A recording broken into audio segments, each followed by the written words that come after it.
Jason with Iron Rock Off-Road here. We're going to do another installation video for you.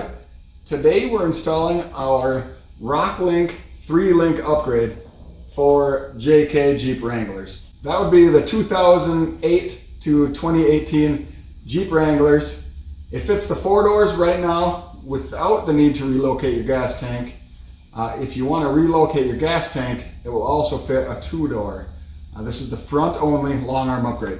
Currently, this is my Jeep. I've got our 3.5-inch premium lift kit. It works great. It's a short arm kit. It rides great. It flexes well. It does everything I want it to do. The benefit we're going to get from this long arm upgrade is a little bit better highway ride quality, and off-road the articulation is going to be a lot better. The suspension geometry is going to be a lot better. It's going to be more stable, and it'll just climb obstacles a little bit easier than the short arm kit. This kit includes a gas tank / transfer case crossmember. Protector transfer case also gives you a much better leading angle up to your gas tank. The heavy duty crossmember is raised about 3.5 inches over stock, so it gains you a lot of ground clearance. The crossmember is made out of 1/4 inch, 3/8, and some 7-gauge steel. The bottom plate is 100 XF, extremely high strength steel. Everything's well thought out. Everything's designed with ground clearance in mind and actual off-road use. So it's made to give you the best performance possible on and off the road. This is a weld-on kit.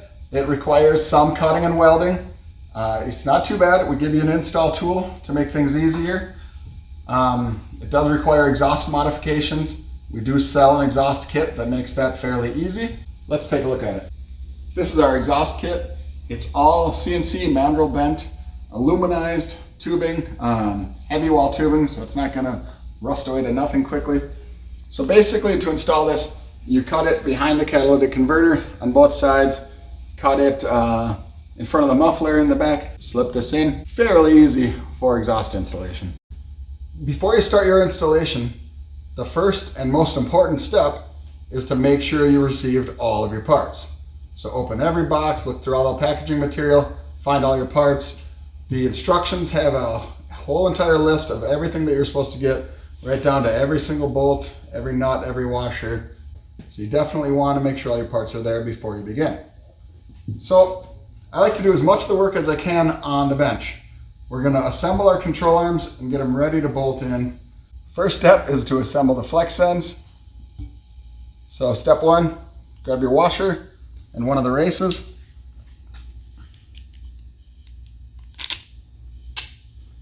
Put 2 bolts in it.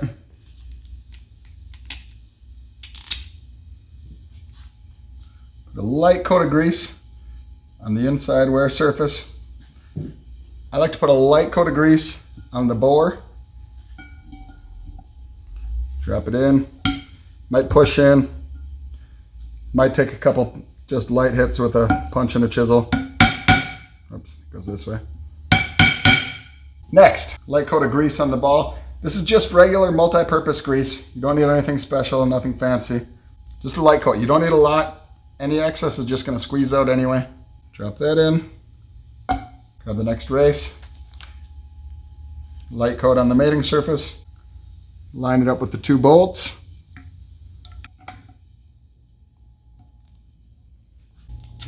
Throw a couple bolts in the other washer.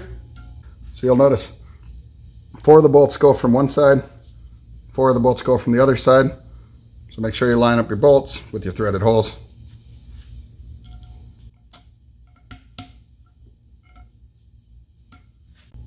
You can use a low-powered electric ratchet.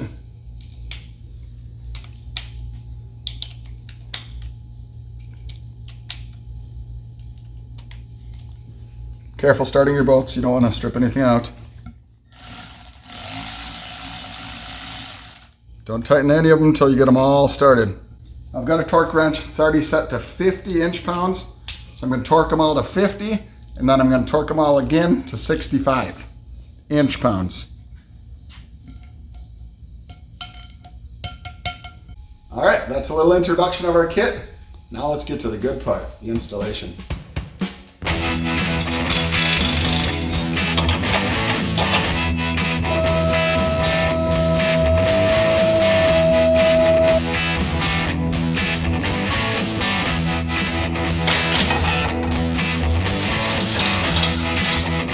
Next, we're going to cut off our lower control arm mounts. Here's your upper control arm mount, lower control arm mount. The best way we found to do this is start off with an angle grinder. So use a thin cutoff wheel. All the stuff that's easy to get to, you cut with the angle grinder.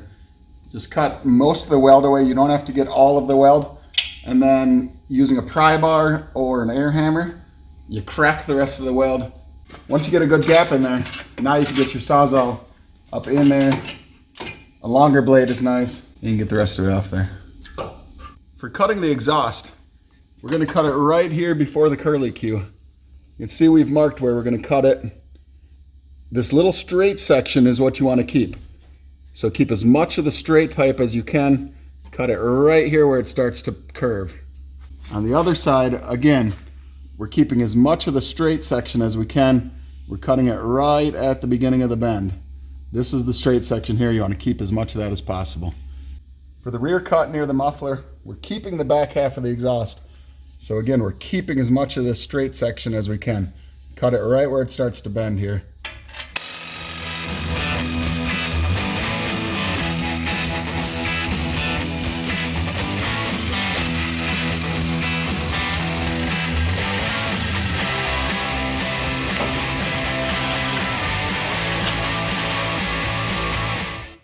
So as you can see, we've already removed the front half of the fuel tank skid plate on this Jeep.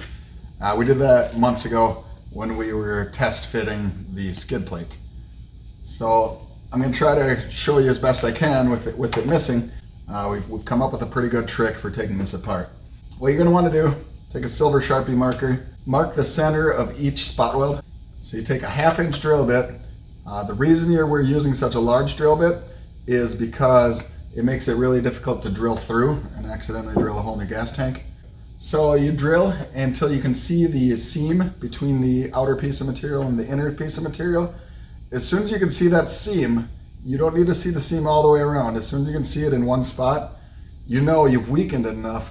Now you get a chisel in there and you can chisel it apart. One thing to know is that when there's spot welds that are close together, drill them all before you try to chisel it apart. Just makes it go a little easier. So drill them all out, separate the front half of the skid plate, take it off. Now you're ready for the new Iron Rock skid plate. That's much higher clearance and has a nice smooth ramp to guide you over the rocks. Next up, we're going to lower the front of the gas tank to make some room to work. Remove the front 4 bolts and leave the back 2 bolts loose. This transmission cross member right here hangs down too far. It's got to go. Support the transfer case with the jack stand. Then we're going to pull this out and we're going to weld in a nice new high clearance version. To remove this bracket, just like the other brackets, cut the weld as far as you can using an angle grinder. Be careful up near the floor. There's not a lot of room to work. We're going to have to remove the top of this in pieces. You can leave the stuff on top of the frame, but you have to remove everything from the inside of the frame. All right, all of our brackets have been cut off. The frame's all ground down nice and smooth. We are ready to install our new Crossmember brackets. So we're gonna use the 3D printed tool.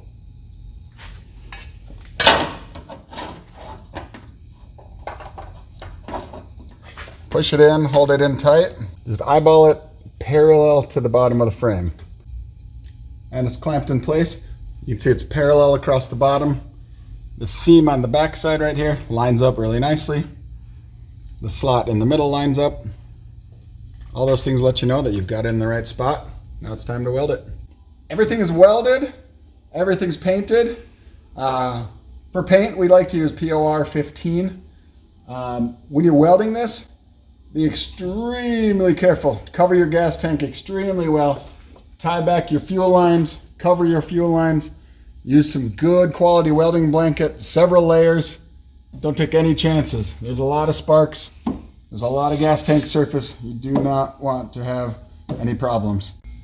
Time to install our new heavy duty upper control arm mount. You can see it's much larger, much more heavy duty than the factory unit. It fits our larger flex end. So we're going to cut this one off, cut the welds here and here, take this one off, put the new one on its place. It gets shifted over a little bit to clear the exhaust. We'll give you some dimensions on where to put it. So by the way, we took the front axle out. You don't have to take the front axle out. You can do this with the front axle in the vehicle. You know, it makes it nicer for shooting video when you have it out. With the stock bracket removed, time to put on the new bracket. So we're going to need a tape measure and an angle finder. A digital angle finder definitely makes the job easier. So the first step, from the edge of the spring pad right here, we're going to make a mark. Look in your instructions for the number to use. We're going to draw a line right here. Draw a nice vertical line. And that line is going to line up with the edge of this bracket. Next step, you're going to set the rotation of the bracket. So you can take your digital angle finder, put it on this surface, zero it out. Now you're going to set it on this bracket. Perfectly vertical. You can see there's some tool marks. Use those to line it up nice and vertical. Set it to the correct angle.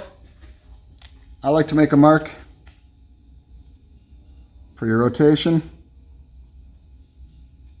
Then tack weld the bracket on and you can weld it in place.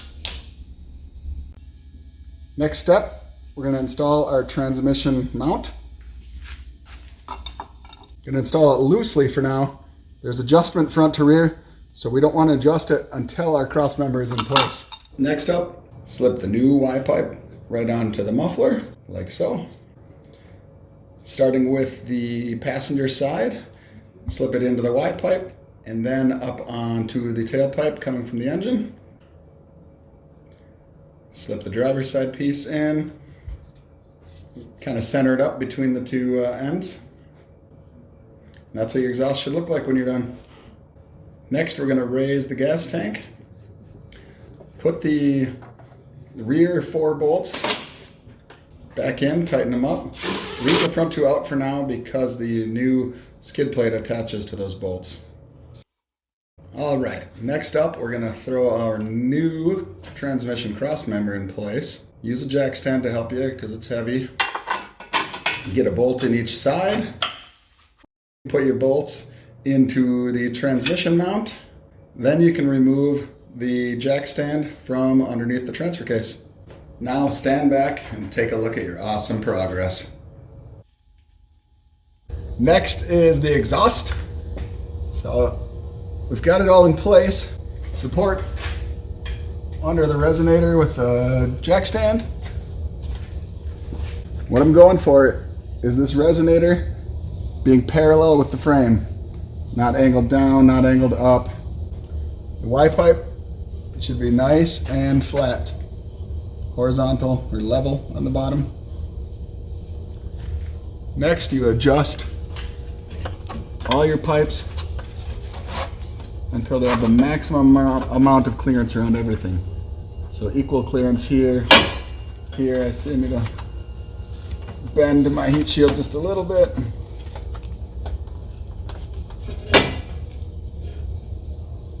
Set it right in the middle. We're going to tack weld it here. Make sure it's engaged on both ends. We're going to tack weld it here. I'm going to do the same thing with this pipe. This pipe right here does hang down a little bit below the cross member, but don't worry, it'll be completely covered by the skid plate and protected. Okay, time to tack weld. All right, just put a quick tack weld on it and then double check your clearances. And at least a fingertip everywhere, but you want it equally spaced, as centered as possible in the opening.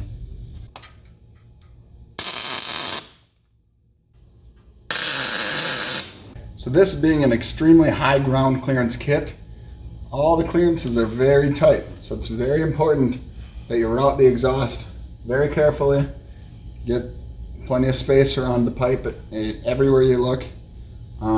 Double check it, triple check it, make sure everything's set just the way you want it. Now next up, we need to make some more clearance for these fuel lines. We're going to bend this rear fuel line for a little more clearance. The first step is where it clips into the gas tank. Pull it out of the clip on the gas tank. Give yourself a little wiggle room. Now, I don't know if you can see this. This is the metal line here. This is plastic line. From the elbow back is plastic line. So we're gonna grab the metal line and just bend it back. So bend it, it's not straight back, but it's nearly straight back. And that buys a lot of space. We're gonna put a heat shield over the top of it. And I wanna see about an inch of airspace between the exhaust and the fuel line when we're done. So we've removed the crossmember and the exhaust just so that you guys can get a better view of what we're doing here. I've got some heat shield, came with your kit. The rear one, right at the elbow. Basically center it right on this 90-degree elbow. I'm gonna spin the Velcro up to the top. For this one, just put it approximately in the middle. All right, next we are going to install this ladder clip to hold this up to the floor. So you take off this factory fancy little nut that holds the heat shield up to the floor. Won't need this anymore. Put the zip tie in. Second hole from the end. Faces straight rearward. Snug it up, don't go crazy. It's just welded to the factory sheet metal, so don't torque it down too much. Cut it off. I like to leave them a little extra long so that later when you're working here you can cut your hand on it. So that's it, heat shield, ladder clip. Now we're gonna put the exhaust back in, cross member back in. Our bolts in the front of the gas tank, the bolts are still out from a previous step. So now we're gonna put in this skid plate support bracket. Note the nearly 90-degree bend at the top, 45-degree bend at the bottom. Factory bolt.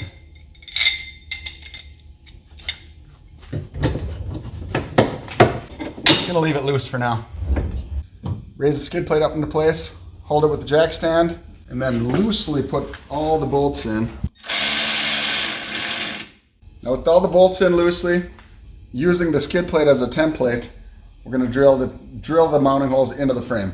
2 holes here and 2 holes here. So we're drilling out all the holes. I've already drilled them all 3/8 and 17/32 is the final size. The most important part when installing riv nuts is to not drill the hole oversized. So when you drill, go through once quickly, try not to wobble the drill, and just try not to drill your holes oversized. Hardware Kit 173 is the install tool, the riv nut install tool, which consists of a bolt, 2 little tiny washers, put them both on the bolt, and then an oversized serrated flange nut. Put that on the bolt like so. So you got the bolt, 2 little washers, flange nut. Get the riv nut started. So I've assembled it into my riv nut. Put the riv nut in the hole using an 11/16 wrench. Hold and push up as hard as you can.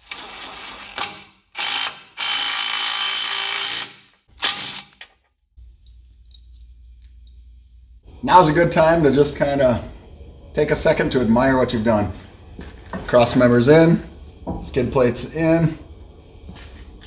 Look at the ground clearance. Everything's flush to the frame. This skid plate protects your transfer case completely, protects the front of the gas tank, gives you a much smoother ramp. Just perfectly smooth all the way to the gas tank and out. Really smooth ramp. Still a lot higher than what it was from the factory up to this point. Much higher up here. And this is a critical spot. When you're off-roading, this is the spot where everything likes to hang up. You know, you crest over a rock or a hill, this is about the spot where it hits. So you're gonna really like this thing off-road. So now this is the fun part. We get to install the control arms and hook your axle back up. So we give you all new bolts. Even though the factory bolts are perfectly good, we're gonna give you all new bolts. You can see there's a slight difference in length. There's 2 shorter ones and 4 longer ones. Nylock flange nuts for everything. The shorter of the 2 are for the upper control arm. So the upper control arm is ready to go in. Grease zerk facing down. Threaded end at the axle side. Got a washer on the bolt already. Time to put in the lower control arm. Rubber bushing goes at the axle. Threaded end goes at the frame. Make sure the grease zerk is facing down.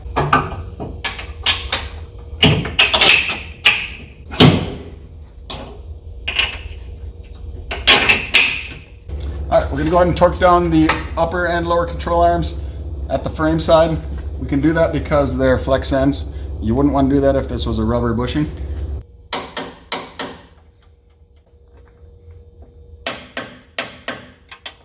So we installed the control arms onto the axle side, positioned the axle in place, hooked up all 3 control arms, hooked our track bar back up, anything else that was disconnected. We're going to torque these, since these are rubber bushings, we're going to torque these on the ground. So we need to get the suspension at ride height before you torque them, because rubber bushings flex, they don't twist. So you want to have them in resting position before you tighten them. The upper control arm is safe to tighten now because it's a flex end. So you can tighten that on the lift or on jack stands or whatever you're working with. That's it. Let's set this thing on the ground and get a look at it.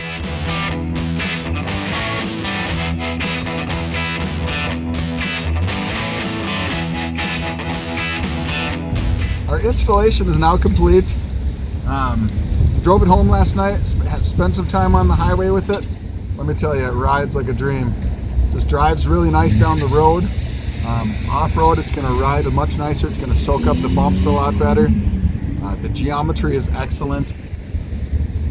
And just look at the ground clearance. Look how smooth everything is for sliding over the obstacles. There's no more hooks anymore. There's no more big bolt heads hanging down. We gained almost 3 inches of ground clearance here at the Crossmember, which is a nice critical spot where you really want to gain some ground clearance. The valley skid is significantly higher. We shaved the corner off the factory gas tank skid plate. Just gained a whole bunch of clearance. Overall, just an awesome kit. Big improvement in ride quality. Just works fabulous.